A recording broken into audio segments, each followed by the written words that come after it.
Hi, this is the Social Gelo with Angelo show. My name's Angelo. I'm a social scientist, surfer, martial artist, and a whole lot of other things. Coming to you live from Kasai City, Japan, the Social Gelo with Angelo show.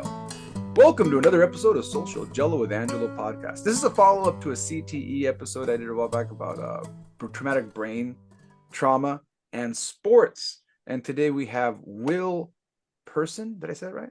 Yeah, Person. Yeah. All right. Here on the show, he's going to be talking about his background. I know very minimal about, but I do know it involves the Olympics, and I believe it involves a bobsled team. Oh yeah. All right. That's as far as I know. But in martial arts, one thing that we hate talking about is the idea that getting punched in the face is going to cause irreparable damage. We're kind of all in denial about this. Even in jiu-jitsu, they're kind of in denial about the idea that if you get your head hit, if you get choked out one too many times, that's another thing that's coming out right now. Is some really interesting research about when you cut circulation to the brain and the person gets choked out and they pass out versus tapping out, the damage you are doing to the brain in those by cutting off circulation. There's already been a few incidents of people having strokes. There's already been a few situations of people having some cardiac issues because they've gotten used to the idea of cutting circulation off to the brain during their chokes, which is why I always tell my students, tap early, tap often.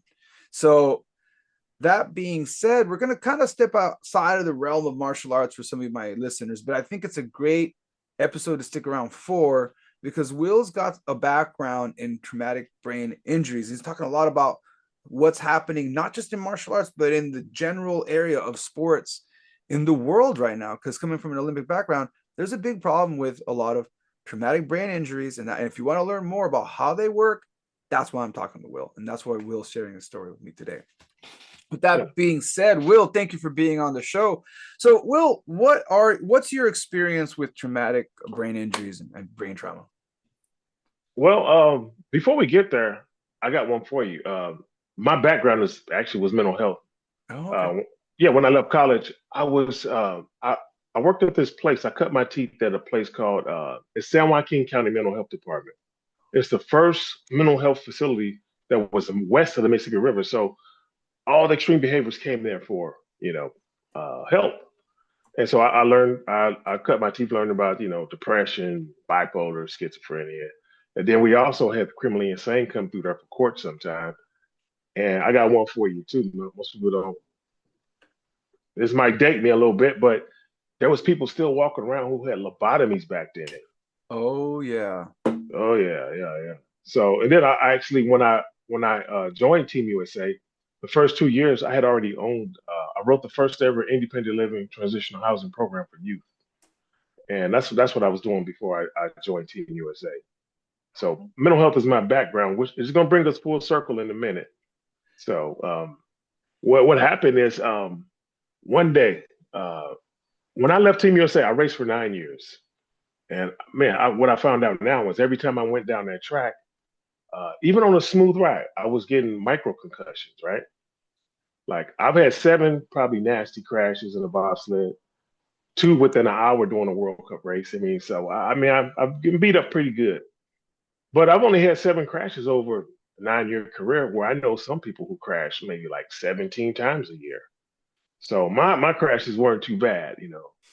But I tell you what, the side effects began to kick in as I was leaving this. No, actually, the original side effects were there when I was still competing. Like I would it'd be like the middle of the night. I would just panic. I wouldn't know where I was at. So I would jump up, turn the light switch on, and I look around the room. If I'm in Europe, they got the old creepy pictures on the wall. The eyes that follow you on the pictures. Like you don't see those in America, but you see them in Europe. Like and so then if I get back to the States, it's going to be white walls or concrete or whatever. So, but I can look on the walls and it'll tell me where I'm at. So, but I was rationalizing. I didn't know that I was starting to have mental problems. I just thought that, man, I travel so much, man. What a great life. I'm representing my country every 7 days in a new place. That's why I don't know where I'm at. But that wasn't the truth. And it was other red flags like I went to go see some friends I hadn't seen in a while, and we went to go shoot some pool and grab a beer. And man, we're just hanging out, and then my buddy, he's looking over at this young lady staring at us. He's like, "Hey, man, that's your ex-girlfriend over there." I'm like, "She's pretty, but I don't know her." And she ran over and she jumped in my arms, and I caught her, and I was like, "Uh oh." And most athletes, man, we think we're the greatest thing since sliced cheese, man. We think we're all muscled up. We do. All of these just love us. So I rationalized it again. I was like, the ladies love me so much, and I got so many women that I just can't keep up. But it wasn't the truth. The truth was like I wasn't recognizing familiar faces anymore, and yeah, names and faces were just kind of gone from me. And so I started to struggle then. Well, with some stuff, like I started doing this thing, like when I see somebody, they'll come up to me. I know they know me, but I can't recognize them. So I'll be like, "How are you? How are you doing?" So I started pre-programming that, and I just couldn't just keep up with it, man. It was just starting to get a little bit unbearable. Yeah, So started messing with. so you're touching on something that, and I say this a lot, and people don't, they think I'm joking when I say this. So I do this podcast. I mess up names. I fuck up names all the time. And then when Yeah, I see people, and this is when I knew I had issues with traumatic brain injuries. Like it happened years later. yeah, Right? And the rationalization is real, bro. Like that's the first thing you do is you rationalize the symptoms away. That's like the first, like you're yeah, like, yeah, oh no, maybe it's because I travel. I'm just tired. I'm just yeah, tired. I didn't get a lot of sleep this week, and that's why I'm slipping on people's names, right? So it yeah, gets, and I think that's the part. I think that's the part. That's how CT like really sneaks up on you yeah, because you love yeah, doing your sport, like you said earlier. In your case, like you're at the top level, right? You're traveling around yeah, the world. Like for martial artists, most of them, yeah, some of them are at the top level. They're traveling on the world, but for the most part, they just really love to do what they do. Like they just yeah. love to get in there and practice this art that they love so much.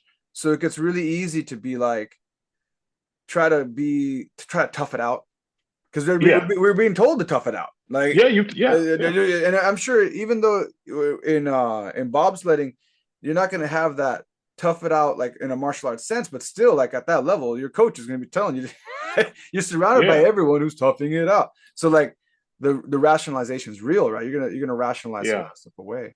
So when you started seeing this stuff and you started realizing it's not normal, there's something I wrong. didn't then. I didn't connect the dots You yet. didn't connect the dots yet. I hadn't connected them yet. What point, at what point did you finally realize, man, there's something wrong? It was about my first concussion was in 2002 World Cup in St. Moritz, Switzerland. Uh, so 10 years after that, right around 20, 2012, that's when I started to see the red flags. Like, it was so many of them. I just don't even know which one to start with. But I started with these cloudy, it was random though. I had these random days where I was cloudy. They were random. And they slowly switched over to random days of clarity. And it was slow. And so I thought it was diabetes. I was like, must be becoming diabetic. It looked like low blood sugar. I've seen that on many people many times. So I was going to the doctors. And every year I was getting checked. And the problem is they always check my blood. They never want to check my brain. Mm. And the real kicker was it was before COVID. When I left, actually before I started the sport. Also, you ever see a movie called like Jerry Maguire, Any Given Sunday? Okay, I was doing football movies in Hollywood. All right, so I did like in Jerry Maguire, I did 5 different characters. That was me. You see on the screen with running fast. I was a 4.23 40 guy, so I was a really fast 40 guy. So they put the uniform on me, and I'm just running up and down the field, just making Cuba look like a professional football player. That's what I was doing. And so when I left the sport, one of my teammates, he wanted to become a writer. So he started calling me. Man, he had these crazy ideas. And I was like, wow, you can make that work. I was showing him how to twist it and tweak it. And this was before COVID. I really just connected these dots probably about the last 2 or 3 weeks. His mind was slipping. That what I thought was creative writing wasn't creative writing. It was his mind was gone. Oh wow. Because yeah, the very last time he called me, he was speaking gibberish, like or or some kind of foreign, weird language that I've never heard before. I just kept trying to like, what did you say? Man, he got so frustrated, he hung up the phone. Now, remember, I told you my whole background is mental health, so I was like, I got to help him.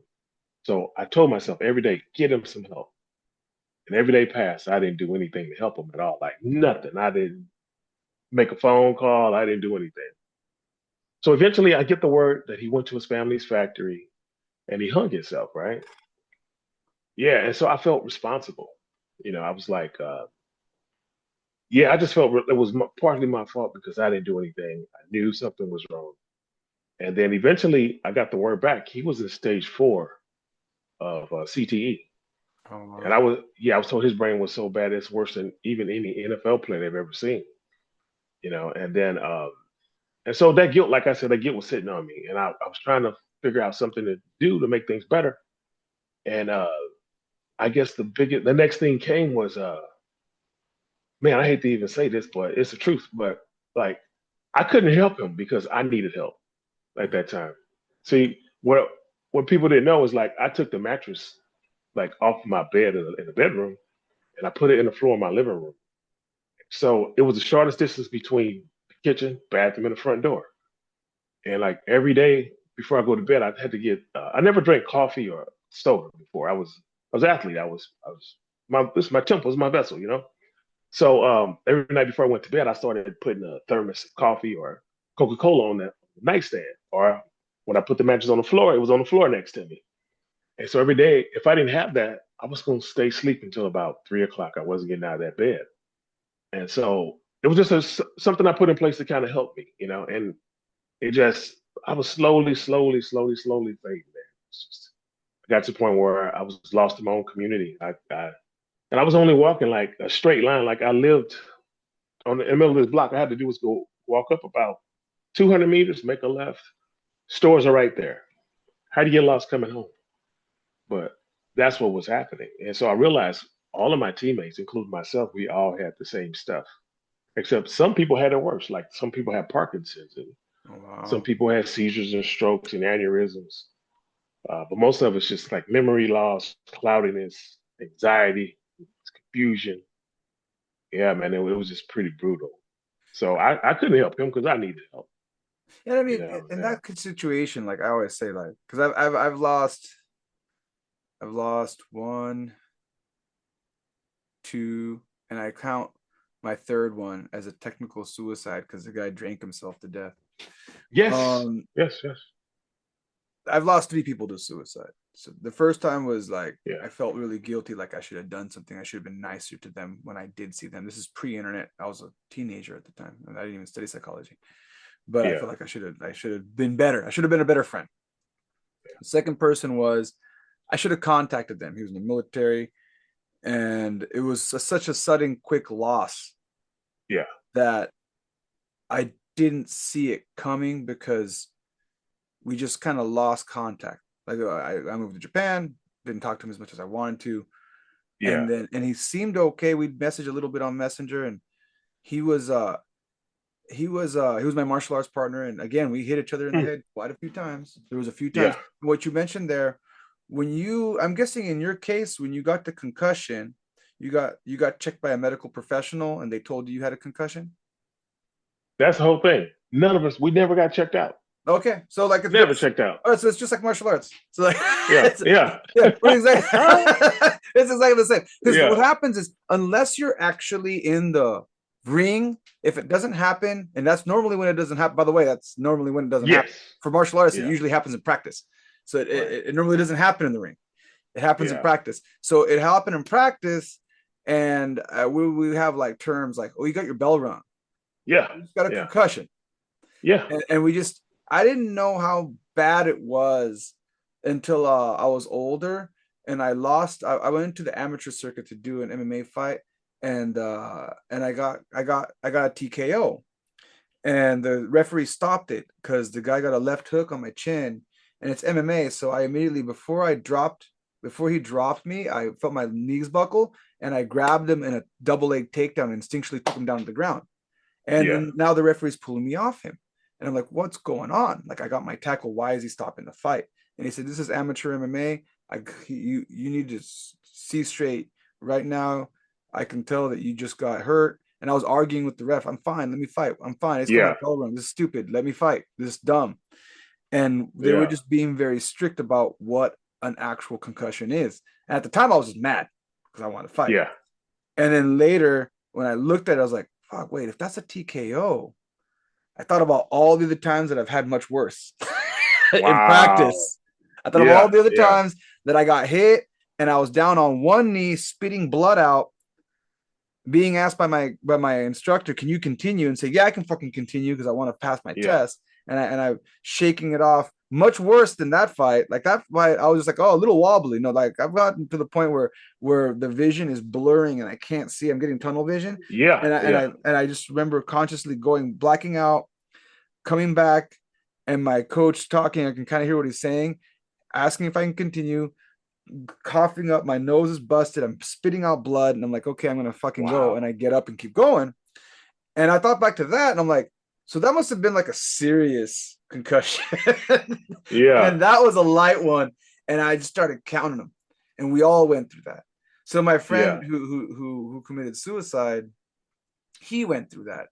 And then he went to the military, Oh, which brought in double. its own Yeah. slew of issues.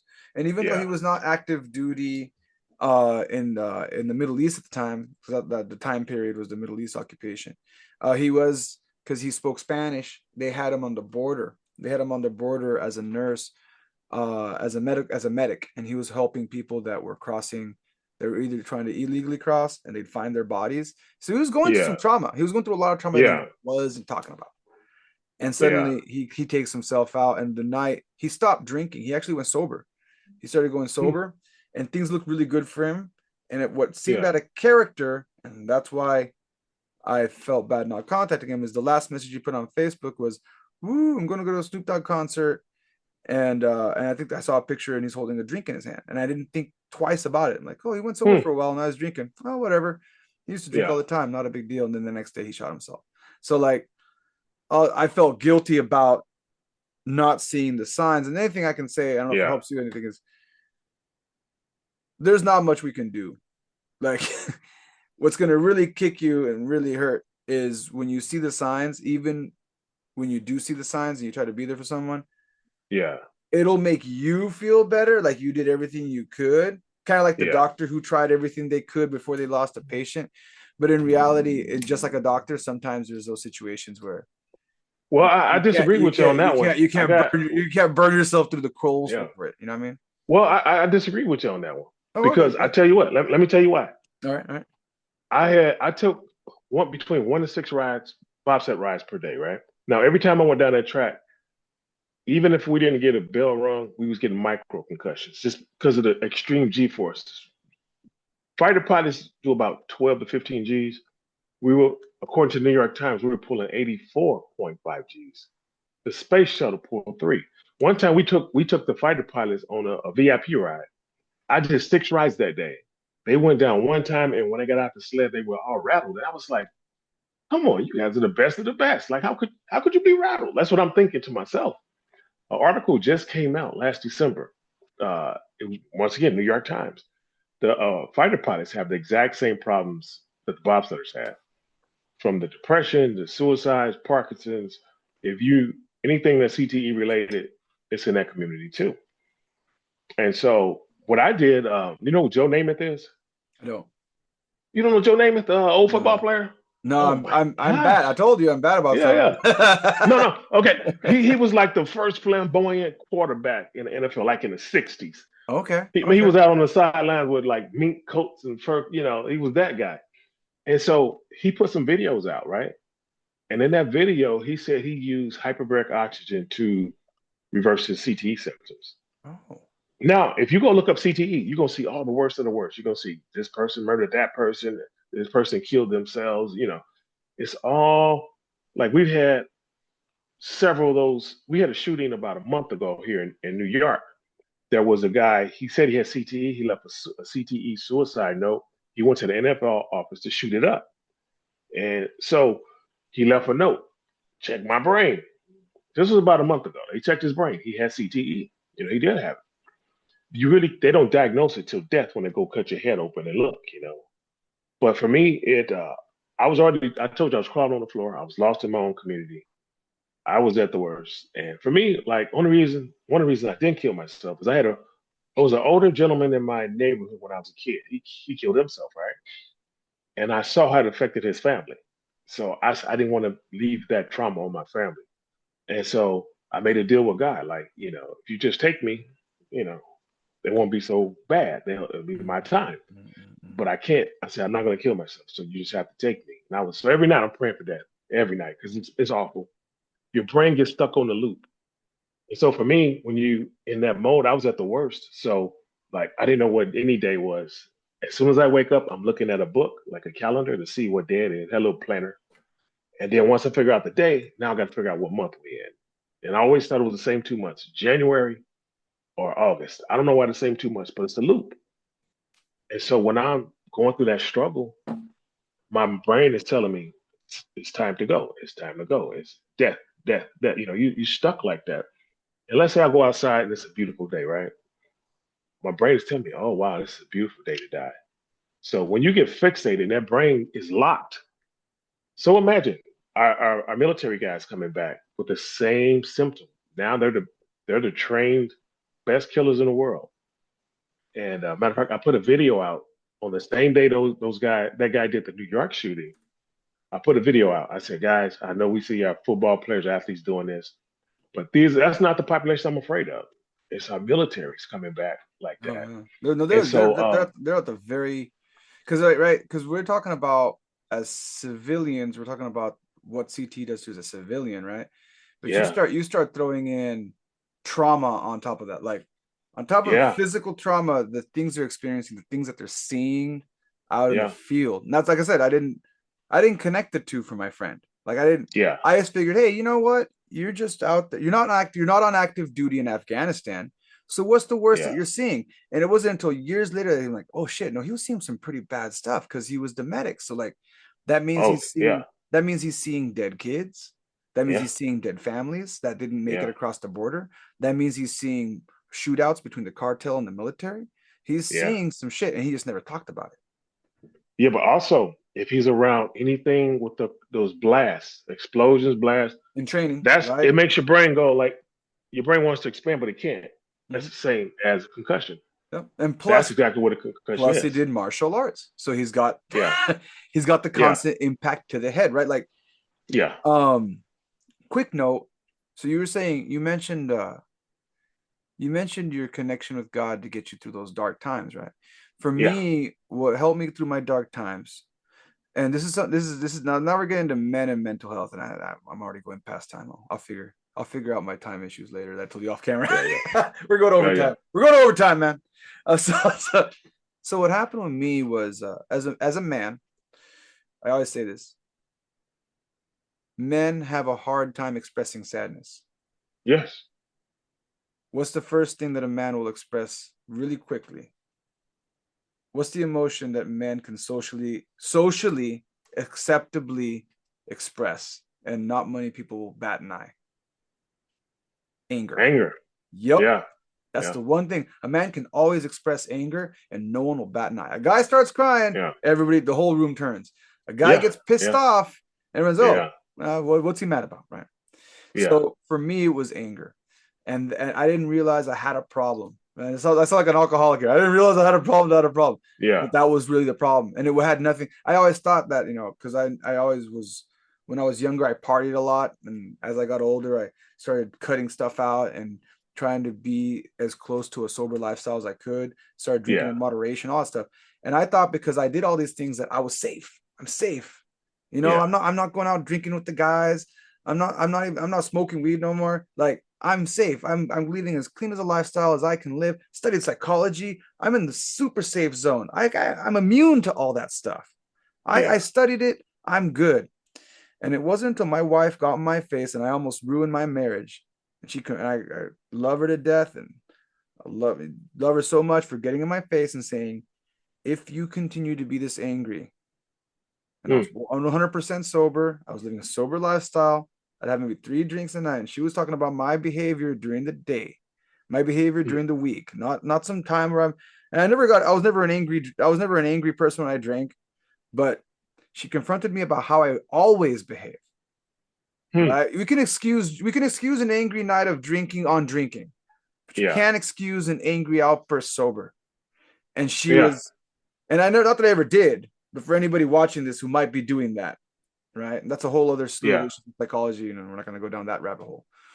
But when she confronted me on that, and I realized I'm in real danger of losing my wife and my child to my Yeah. anger. Did you And always have anger and I was in, problems? and I was always in denial about my anger problems. Because like I told you, Yeah. anger is a socially acceptable emotion for a man.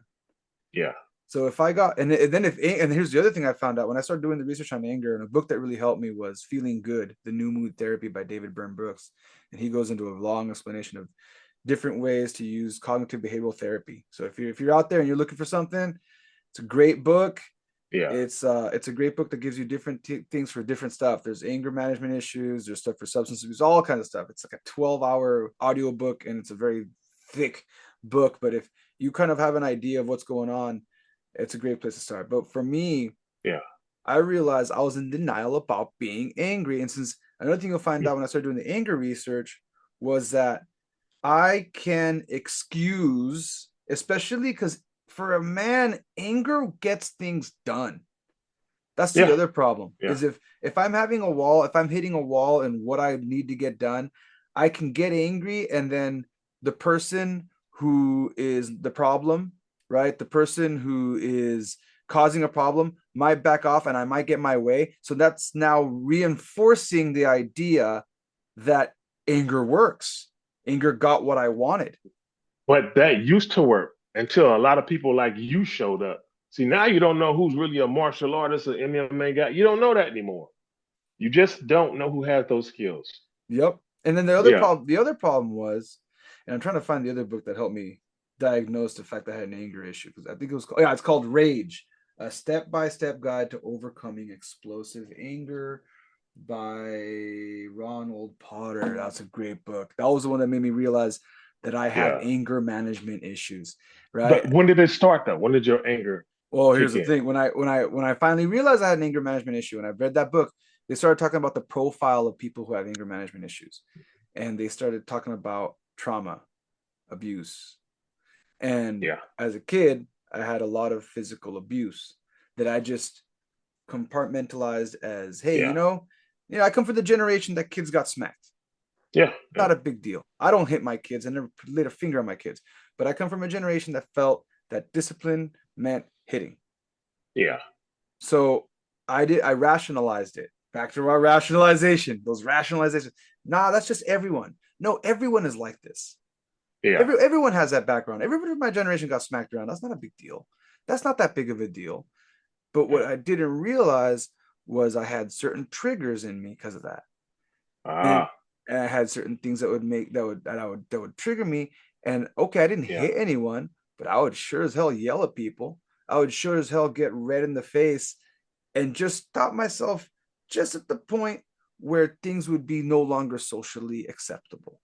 Right. And it took that Rage book to show me that every single person, like they started talking about people that were in prison and their mentalities and when Yeah. they broke, and their stories matched mine to a T, and it scared me.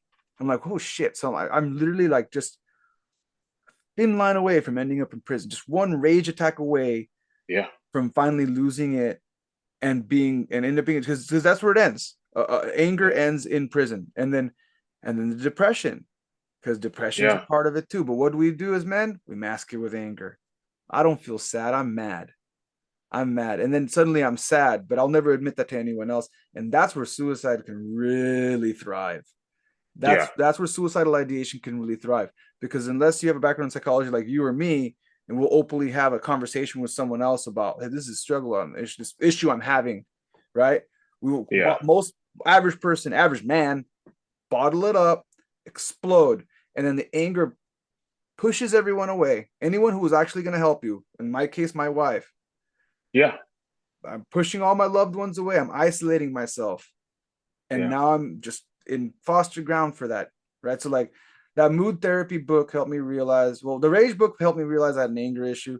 The mood therapy book gave me the tools to pick that apart and say that it's okay to feel sad.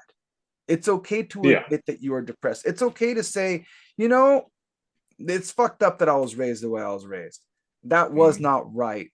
What my mom or dad did, that wasn't right. Doesn't make them bad people. They came from a Yeah. different generation.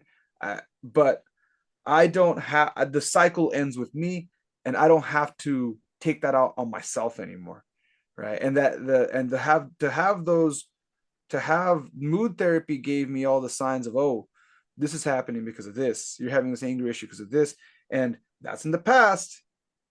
This is now.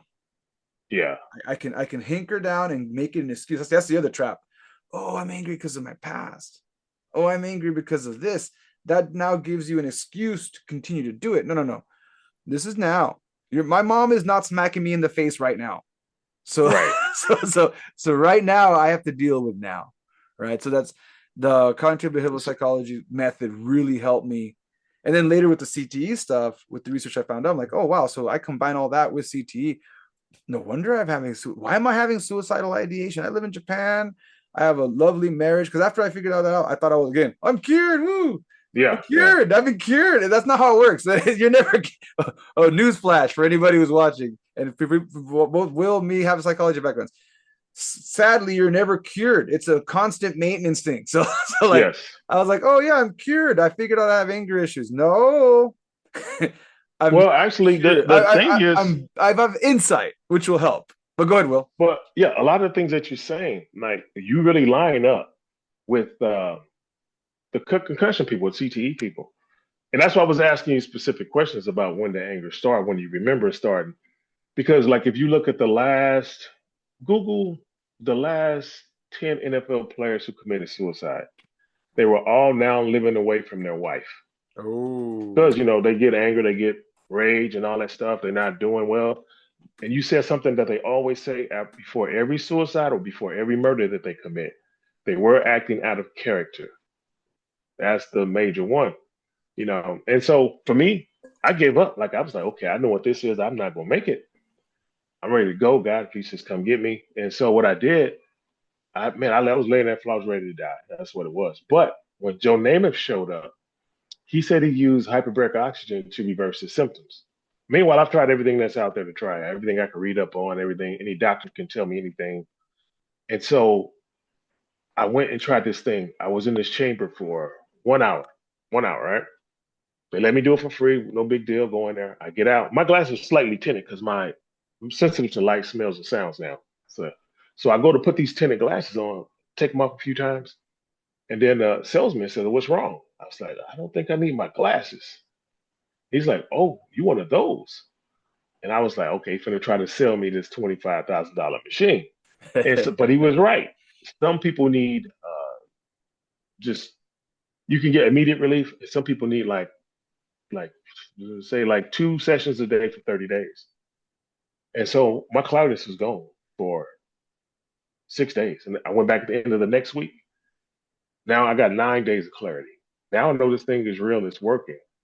And so now I have one in my house. So some people get permanent relief. Like he got permanent relief. Mine is more like if I go 30 days without treatment, I'll start getting cloudy again. So I just keep the maintenance stuff up and going. But this thing is it's a lifesaver. It's so many people who have CTE symptoms that do the same thing that I'm doing now, and it's totally reversed it. Like matter of fact, one of the things that you said, like the alcohol, that's the number one self medication thing that's killing people in our community. Like if you drink alcohol, if that's your way of coping with the pain, you're just not going to make it very long. It's just a Mm. matter of time. And for me, it's a global issue. Like it's athletes all around the world struggling with this. I'm just one of the first ones to bring it to the court level to make them do better. Because I filed a class action to make them get medical for everybody and to make sure they warn the generation before they start. You got to take care of the young kids. And so they're still fighting me on that one. But And I, yeah, so like that's so in the martial arts community, that's where I'm also hitting a wall, is reminding people that hey, You don't have to hit each other in the face, right?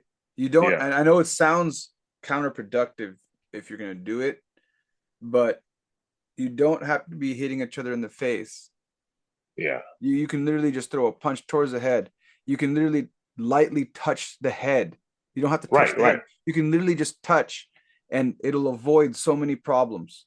And just because you're wearing a helmet does not protect your brain. I've said that 1,000 times. No. Just because you're wearing a helmet doesn't suddenly, oh, because I don't feel it. It's like, it's almost like better. And I told the guys, I'd rather have you not wear the helmet, because if you mess up and you get hit in the eye or the nose or the mouth, that hurts so much. Yeah, yeah, You're gonna ask them to go lighter yeah, immediately. Because if yeah. you get hit in the nose, it hurts. You're immediately gonna be like, okay, I want to go lighter. And that's your body's way of protecting your brain. Yes, That's your yeah, body's way of protecting your yeah, brain. Because if you can take more impact, it's your brain. I always tell people it's not a busted tooth, a busted nose, a black eye. These are not things that end the fight. It's brain damage that ends the fight. yeah. And I'm always telling, and I'm also actively telling people you shouldn't compete. And then people get mad about that. I'm like, hey, Well, unless actually, yeah, unless your career depends on it, like unless you have no other choices, I really yeah, would look at your life choices before you decide to start a professional career in fighting. I really yeah, would, because if not, it's a very low, it's a very high risk, low reward career path. yeah, At least yeah, I don't know how it is in your field, but in fighting, from MMA to kickboxing and boxing, it's high risk, low reward. And I've seen that play out. yeah, So even we could take CTE out of that equation, and I've seen that play out bad. We add CTE to that equation, and it makes perfect sense why scientifically it ends so badly, even when they are successful, even when they get their money, even when they get everything they wanted. Like you yeah, just mentioned, the yeah, whole dude, divorce is just like the idea that the relationships suck.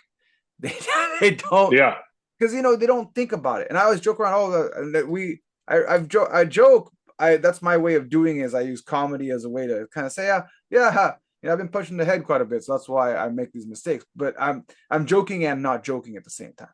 So like, yeah, that's something that I think it's great that you're doing. You're letting the community know, hey, this has to change. Of course, the frustrating part, you got all the old heads that are like, no, this is how it's, because it's always been this way, and this is what's worked for us. Then we're not gonna, and I totally get the feeling of the uphill yeah. struggle on that one, because that's, Well, the ones who fight me, the sad part is they were bobsledders before, so they're definitely compromised too. mm-hmm. Like if you actually follow their lives, it's most of them just got issues up the yin yang. And so if you have CTE, you shouldn't be managing people. You shouldn't be in charge of people. You know that's just like somebody coming out of prison and you take an active criminal who's going to take you under his wing. Well, he's going to teach you all the bad things to do. Mm-hmm. So yeah, and so for what I'm doing now, I've been working on raising funds. I got a crowdfunding out there. I want to get more chambers, and I just want to treat the military athletes and people who need that special treatment for free. That's what it's really about because it's so expensive to do hyperbaric oxygen. Most people just can't do it. Like I'm blessed to have my own machine, but I couldn't imagine not having it.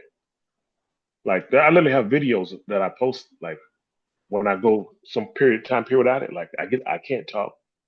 Sometimes my speech slurs naturally now, but then it's really slurred. I can see the words inside. It's like I got a screen inside my forehead. I can see the words up there, but sometimes I just can't say them.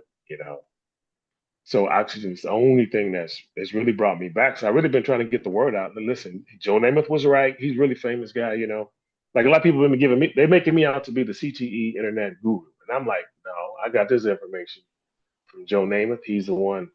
Give him the credit. I don't need the credit. I don't need credit. I just want to spread the word and help as many people as I can. That's what it's really about at this point. And if Yeah. anybody wants to reach you, follow you on social media, be a part of the crowdfunding to help people get treatment for CTA through these oxygen Yeah. chambers, where can they reach you? Well, all my social media is the same. One man with a chamber. Okay. And I say that because Joe Namath had a team of doctors when he went through this system. He didn't leave us any notes. So it's like I'm trying to leave the notes and the breadcrumbs for everybody. Because when I started this journey, I couldn't find anything, and I suffered 20 years until I found help. Like it was just it's not pretty, man. It's not pretty. And so yeah, so one man with a chamber, you can please come donate, follow us because like it's I'm treating everybody for free. Everybody's asking, why do you want to do it for free? Well, guess what? I did it for free the first time, and when I realized it worked and I needed it, I couldn't afford the $20,000 or $25,000 machine. And then my family wound up stepping up and blessing me with it, you know. So, but I'm just the point, like I said, spreading the word, showing people what to do. The same it was given to me, and I'm providing the same service. I had more concussions. Nobody can have more than me because I went down that track one to six, probably about 6 times a day. Sometimes only 2 or 3, but usually, you know, nice number. I did that for 4 or 5 days a week, 4 or 5 months of the year for 9 years. So nobody can have more concussions than me. I'm the worst case scenario when it comes to that. If I can get up off the ground because of it, it should be blessing. Most people should be blessed by it. And what's the name of Yeah. what's the name of the treatment again? It's hyperbaric oxygen chamber. There's a ton of those things coming out of China. You guys can find them over there easy. Hyperbaric oxygen chamber. Some people HBOT. H. One more time. H. HB is in boy, Mhm. O is in oxygen, and T is in Oh. Tom. HEBOT therapy. Yeah. Okay. And like a lot of the professional athletes have them now. Like they're especially the boxers, the MMA guys, the football players, because what it does, it you said some other stuff earlier about choking people out here, not the oxygen not getting up blood. What it does, it makes your body believe it's like 7 to 9 feet underwater. So your blood is more like a gas. So it gets through all the blockages. That's why when I was in this chamber for 1 hour for the first time, it just woke everything up the first time. I was like, I didn't recognize this place that well because everything was so bright. Felt like I was walking around in 3D. And I was just, oh my God, like what is this place? Well, what's Then I interesting realized, is I yeah, think a lot of the MMA fighters, when you're talking about the hyperbaric oxygen chambers, they don't yeah, know. They don't know it's helping them for CTE. They're doing it for other reasons. I know, and I also do a triathlon training. So, yeah, and the endurance people are doing it because they want to simulate high altitude training to get their blood yeah, used to it. Because if they have to change a race, they go to high altitude training, and then because of that, it's seeped into MMA because the MMA guys figured out that when they train in higher altitudes yeah, and then they come down from the mountain, it simulates the same thing. And they were seeing a higher peak in their performance. But what they're yeah. not seeing, which is interesting, what you're hinting towards, is most of us are having issues with CTE, right? You don't get it to about 10 years after you leave that sport. Right. So That's like, when but it it's gonna really take a little hits you. while. Take a little while. So it Yeah. really It's hits gonna you. take But a minute.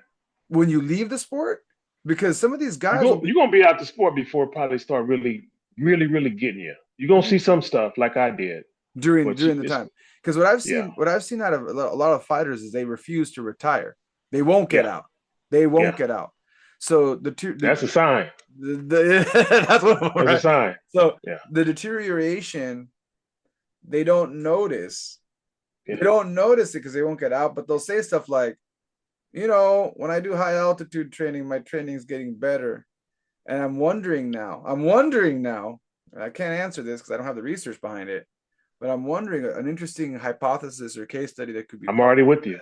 would be the idea that, yeah, it's doing these physical things for you as far as your blood and stuff. But one Yeah, factor you're not thinking about is if you have CTE, it's clearing your CTE issues in camp so that when you're yeah, learning, it's easier to learn because there's a lot of cognitive processes happening in MMA, like yeah, yeah, and in football. We could say that about just about any sport. But yeah, when you do that, you got to wonder is it's clearing your brain up to retain more information, especially when we're yeah, talking about MMA as compared to something like football, where you have certain plays you're always going to play.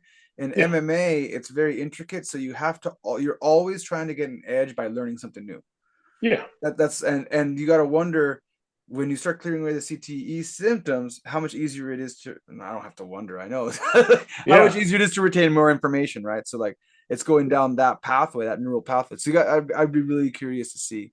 I never thought about that because I trained at altitude most of my career up in Utah. It's one of the highest points. So, but I never connected that until you just said it. That makes sense. And that Yeah. would make sense why when I left that state, as soon as I left, I started having problems. Yeah, it very well Wow. could be. It could have postponed it for me a little bit. Wow. Yeah, Wow. yeah. I Yeah. never thought about that. Yeah. Yeah. Now, I Yeah, got me thinking. Well, you're doing the research. Now you can put that. yeah. That'd be interesting to see how what kind of findings can be found from that kind of stuff to the There's tons of studies out there, and there's yeah. tons of people doing this now. I'm not the only one, and that's what pissed me off the most. Was like when I realized there was help for us the whole time, but nobody's talking about it. Yeah. And it's like, really? You mean I laid on the floor for 5 years for nothing? I was in this big depression and for nothing. Like there was really something.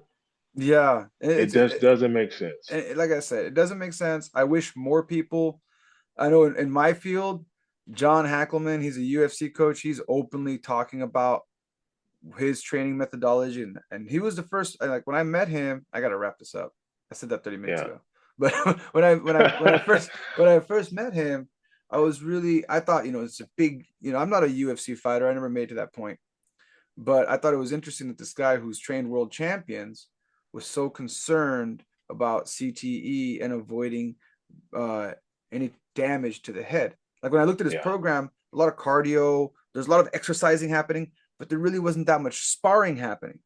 And I was like, why? Like, that's so weird, man. We come from the old school of really beating each other up because we come from the Yeah. same similar style. And he's like, that's the old way of doing things. Like, I don't want my fighters getting hurt. I don't want someone getting brain. I want to save their head. You only get one brain, and I want to save it for as much as I can. In fact, he says, ideally, if I can have them get through their professional career and never have to deal with it, I know it's impossible to get that far, but if I could, I would. Yeah. And he's and I thought that was so weird because before him, every other person I would interview would be like, yeah, we go rough and tough, rough and tough, rough and tough. We don't stop training till there's blood on the floor. A lot of like Right. trying to be as tough as you can. And I'm like, well, if anyone's going to be the most toughest motherfucker on the planet, it's this guy who's got UFC champions. Like, Right. if anybody's going to have an attitude, it's going to be this guy. And he had a completely different attitude. And I was like, whoa, that's weird. That's weird. So what you're trying to say is the elite of the elite? No. Yeah. And they're trying their best, but it's all of us knuckle draggers that don't know any better that are doing things wrong because we're doing things the old way. Because we're trying to rough and tough, thinking that we're trying to overcompensate our lack of skill in teaching by being rough. Like, and that's one thing that's kind of unique to martial arts as opposed to other sports is you do have that. You can't rough and tough. I don't think you can rough and tough a bobsled. Like, you got to have skill. You got to be good at teaching the skills and applying the skills for bobsledding. And the same can be said about football too. But the one thing that can happen in martial arts, boxing and stuff, is you can overcompensate a lack of skill by just being mentally tough. But that comes at a huge cost. And that's where your research comes in, also your hyperbolic chamber. So if anybody watching, a lot of information got thrown out today. I am going to have some links in the notes. So if you're watching this on whatever platform you found this on, whether it's Spotify, iTunes, YouTube, there will be some notes there, and hopefully we'll send me some links, and they'll be there too. I got one more quick comment. I was gonna say, before we wrap up, what's a message you'd like to tell everyone before we wrap up? If you're dealing with, like, most of the time, like even myself, like even when the writing was on the wall, I lost several teammates to suicide, quite a few others tried. We got Parkinson's, all the CTE symptoms. There was an article that came out, Sledhead. I read it, went over my head. I was like, oh, all the symptoms miss me. My girlfriend read the same thing, circled some stuff, sent it back. It was like, no, buddy, it's right here. And so all the athletes, no athlete has ever seen it in themselves. And so it's just, it's brutal, And so you have to really if you come to my TikTok channel, it's not the athlete who has the damage, it's going to be the loved ones around him who's going to help him. So please, if you have somebody in your life who's special and they're dealing with this stuff, they're acting out of character, find my TikTok channel. I'll show you how to get through it. I stepped in every pothole to be stepped in, and I just have one set up there to help people not step in them same potholes. Yeah, and if you can, if they're really struggling, find hyperbarics. It's around. It's in your community. Look under wellness center. Don't go to the hospitals. Those are the wrong chambers. Those 3.0. You just need the small chambers. They'll probably charge you, $100 an hour, $200 an hour, depends. But find them. They're out there. Do the research, and find me. I'll help you. I'll help lots of people. And if they're self-medicating, and if it's alcohol, get them help right away, because that's the one that takes us out. Every athlete I know who died, it was that one. So when you were talking about that, I was thinking like, oh my God, you talked about that. You talked about the taking off, choking off. You said it all. Yeah. So you're Yeah. right. Yeah. Yeah.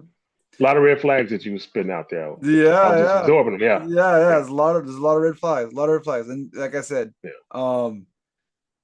I didn't see them. Very similar to everything you just said. I didn't see any of this stuff till I retired. It Yeah. wasn't until I stopped fighting. That whole incident with my wife, that happened when I stopped fighting. Yeah.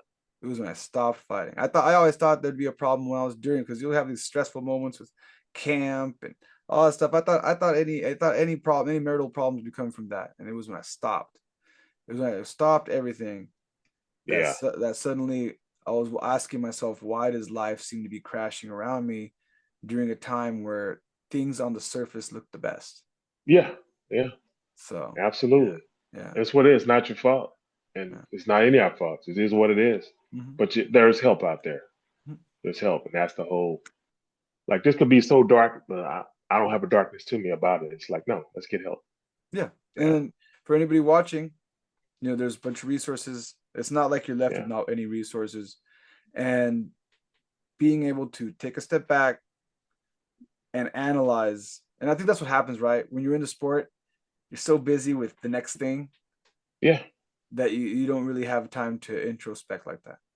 But I don't know. I hadn't hit that bottom yet. Yeah, I had to wait till I couldn't get out the bed anymore. I was there. I had to get there before I could.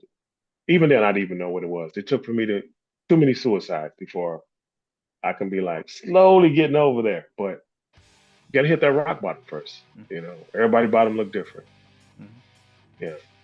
Well, Will, I want to thank you so much for being on the show, sharing your story, Yeah. sharing your insights, sharing some solutions, right? Because Yeah. what'll happen with me sometimes, we get so caught up in problem, this Yeah. problem, that problem, this problem. So I'm really happy that we got to share some solutions with everyone watching. For everyone watching, thank you for checking out Social Gelo with Angelo podcast. One of these once a month about martial arts and so much more. Catch y'all next time. This has been a Social Gelo production. If you're interested in being on the show, feel free to reach out. Just email me at socialgelo@gmail.com. Don't forget to follow me on social media, Instagram, Social Gelo, Facebook, Social Gelo with Angelo, or follow me on my personal page under Angelo Ferrer. LinkedIn, search Angelo Ferrer. YouTube, if you're listening to this on a podcast platform, make sure to check out my YouTube channel, Social Gelo with Angelo YouTube channel. And wherever you're listening, whether it's Apple Podcasts, Spotify, or any other platform, make sure to follow and subscribe and leave a review. Thanks again for tuning in. See you next time.